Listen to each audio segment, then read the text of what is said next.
So your calves act like a second heart, and if they're not working properly, you will feel it. So you might feel tight or heavy. It might not be a flexibility issue at all. It's just they're not used properly. So you see these muscles right here don't just stretch.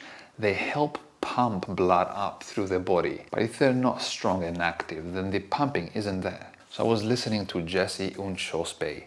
She was on the Diary of the CEO with Stephen, and she mentions that calf raises, and there's research about this, can help regulate glucose levels in the blood. Just calf raises up and down after eating a meal. Calf muscles, in particular gastrocnemius, you can see right here, and the soleus muscle, are responsible for the pumping of the blood up through the circulatory system. So let's get right to it and try a few calf raises. So let's try this. Just sit on the chair. You might even be on your desk right now.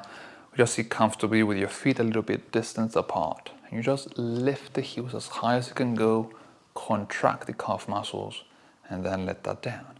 And repeat this a few times with kind of yoga awareness in the body. And do that a few times. The contracting and releasing is the pumping action. So just by doing this, we help blood return from the feet all the way up to the rest of the circulatory system. So the blood cycle goes like this: heart all the way down, it loses oxygen on the way, and it needs to pump all the way up, go to the lungs to receive more oxygen, back to the heart, and then it continues. This relationship of calves and heart is what keeps the cycle moving. So oftentimes on a yoga class, we focus on stretching the calves, but not really focusing on toning and strengthening those muscle groups. So I'll go through a few asanas so we can see what we can change in our yoga practice so that we can further aid the strengthening of these muscles. We can start with a simple mountain pose with the feet hip distance apart. Energize and hook the toes onto the yoga mat and start lifting your calves slowly up and down, similar than what we just did on a seated position. Now this is kind of the beginning foundation for palm tree pose. Maybe in palm tree your feet are a little bit closer and you can interlace your hands. You can lift, focusing attention onto the calf muscles, releasing them. And a few more times, mindful awareness. So you can just do this up and down and not be really mindful about it. Pumping will still work, that's for sure, but maybe contraction will be increased if you bring more awareness to the movement. So that was number one. For number two, a simple downward facing dog, but with a catch. So in a regular down dog,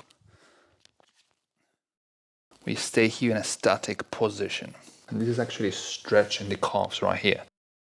So you can start bending one knee at a time. So you see as I bend, I contract the muscles here and I stretch. I contract and I stretch. You can also do this with your feet as one. And you lower, lift, lower, lift, and lower. Nice and easy. These are a few spicy tips you can use to enhance your yoga practice and in particular your downward facing dog. So for number three, so warrior two, how do the calf muscles support this asana? Number one, the front leg, you can lift the heel up and contract the muscles. You can do this up and down a few times, mindful in the ankle joint. We don't want to overstrain it or push too much. You can keep it static as well. Now for the back foot, you can plant and bring more intensity on the ball of the foot. So the ball of the foot, this is this one right here. So the circular cushion on the mound of the toes.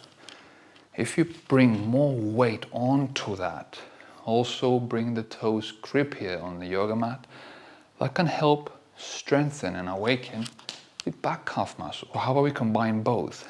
Leg raise or heel raise and plant the ball of the foot on the back leg. That helps to strengthen and tone your calf muscles even more. So it's not about your calf muscles being flexible, it's about using them properly and utilizing the pumping motion and helping the heart with the second heart so they can have a nice healthy circulation of blood throughout the body. I hope you found this second heart idea of the calf muscles as interesting as I do. Have a beautiful day. Namaste.